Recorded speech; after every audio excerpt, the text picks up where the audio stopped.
Em 1808, a família real portuguesa chegou aqui no Rio de Janeiro, quase nesse lugar onde a gente está aqui agora. A gente está num lugar bem central, ali atrás tem a Ilha Fiscal, aqui a gente tem a estátua de Dom João VI, que na época era príncipe regente, e lá atrás a gente tem o Paço Imperial, aqui é a Praça 15, né?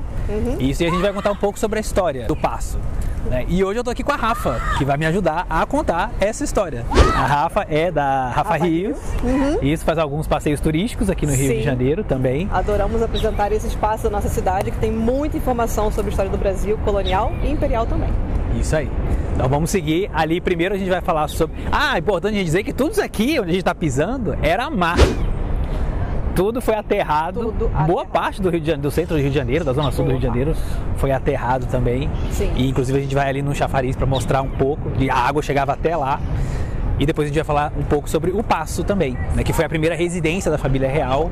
Ele teve outras funcionalidades também, antes e depois também, né? Sim, como então hoje em dia ainda. Então vamos embora. Vamos embora.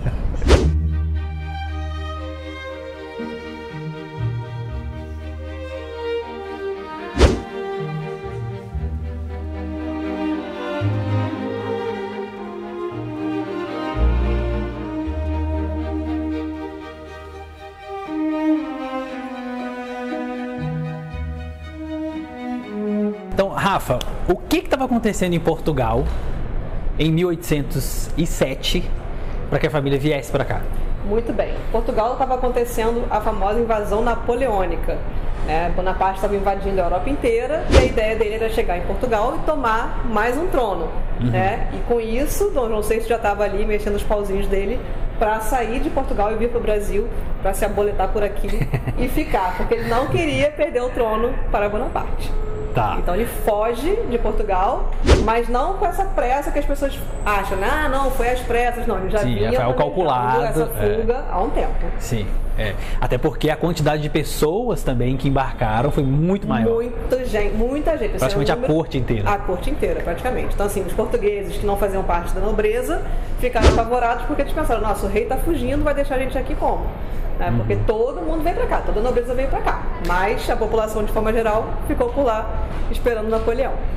E aí vocês viram pelas imagens que o Paço, ele não chega a ser um palácio, ele tem esses ares mais de uma construção, né, do Brasil colônia. Exatamente. Por que é o Paço Imperial e por que ele é assim? Por que ele tem essa cara? Sim, porque não existia aqui no Brasil nenhuma estrutura que tivesse a capacidade para receber essa quantidade de pessoas que vieram de Portugal para cá. Não existia um palácio, como a gente vê, aqueles palácios maravilhosos da Europa. Então, isso daqui era antigamente a casa do vice-rei, a casa dos vice-governadores do Brasil, que era uma estrutura, digamos assim, básica, se a gente tiver que comparar com as grandes estruturas de palácios da Europa. Então, quando eles chegaram por aqui, foi um local provisório, digamos assim, de residência, não somente da família imperial, da família real portuguesa, como também de toda essa nobreza que fica aqui e ocupa também um outro espaço que ficava aqui ao lado, que era a Casa de Câmara e Justiça.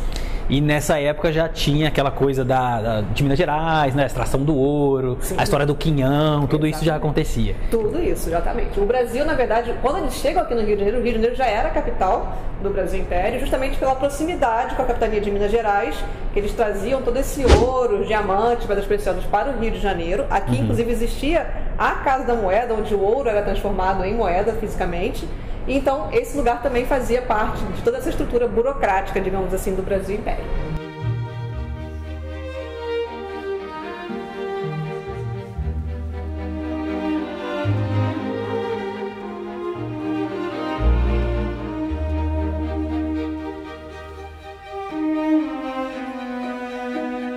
Como a Rafa estava falando, aqui já foi a Casa da Moeda. Sim.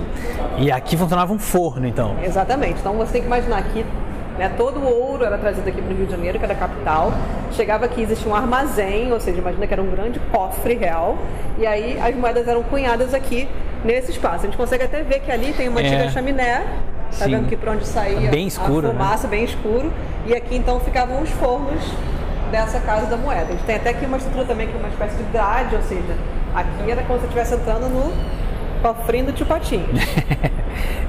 E aí com o tempo ele foi recebendo também esse lugar, né, essa estrutura, outras instituições, sim, como... porque depois que a República foi proclamada, isso aqui foi transformado, né? Então aqui já teve várias ocupações, ocuparam aqui esse espaço, inclusive saiu dos Correios, por exemplo, já funcionou aqui por um tempo, banco também. E aí na década de 80 esse espaço aqui estava praticamente em ruínas, ficou um pouco abandonado, e aí veio uma grande reforma que transformou isso hoje num centro cultural. Pois é, aqui de vez em quando, na verdade tem sempre, né? Sempre tem alguma exposição diferente. Sempre acontecendo. É um espaço que é utilizado para exposições temporárias. A gente tem a exposição de longa duração que fica aqui em cima, com uma maquete, a linha do tempo desse espaço, e exposições temporárias que acontecem no segundo piso, e uma biblioteca também especializada em história do Rio de Janeiro. E essa biblioteca, ela é pública? Ela é pública. Ela não funciona todos os dias, mas você consegue acessar vindo por aqui e fazendo pesquisa sobre o que você quiser. Ah, que interessante. Legal. E aqui, pois é. Não, eu não sabia dessa biblioteca. Vai ser usuário da biblioteca. Eu não sabia dessas. Porque aqui tem livrarias, né? Agora tem 2 cafés também. Tem bistrô, tem tudo. Você pode aproveitar toda a estrutura. Isso, até porque aqui está muito próximo, para quem não vive aqui no Rio, né? Está muito próximo do centro, que é o centro comercial mesmo do Rio de Janeiro. Então tem muitos prédios de grandes empresas por aqui. Então é comum, a gente nesse horário mesmo que a gente está gravando, pouco depois do almoço, né? Então aqui o café tá cheio, o outro café aqui também tá cheio. Aqui funciona de terça a domingo, então tem movimento sempre. A balsa também que vai para Niterói também, aqui próximo, aqui, né? Aqui do lado, aqui em frente. Aqui em frente a gente vai ter essa estação de barcas para Niterói. A gente está aqui no espaço, mas tem que imaginar como você falou, né? Que era bem perto das águas da Baía de Guanabara. Então a gente está aqui bem pertinho da estação de barcas. E aquela bica que tem lá na frente? Uma bica não, é um chafariz. O chafariz. Qual a utilidade desse chafariz? O chafariz, então. O chafariz Mestre Valentim, ele foi construído também aí em meados do século XVIII. Ele funcionava como uma espécie de local para abastecimento de água. A gente tem que imaginar que naquela época não existia essa coisa de sistemas de água e esgoto, então existiam vários chafarizes espalhados pela cidade que captavam a água que vinham lá do Rio Carioca por meio de encanamentos, o aqueduto que virou o Arco da Lapa, e aí chegavam em chafarizes espalhados por aqui. E esse era um dos principais, o chafariz do Mestre Valentim, ou também conhecido como o chafariz da pirâmide, porque tem uma estrutura piramidal bem no topo dele. Tá.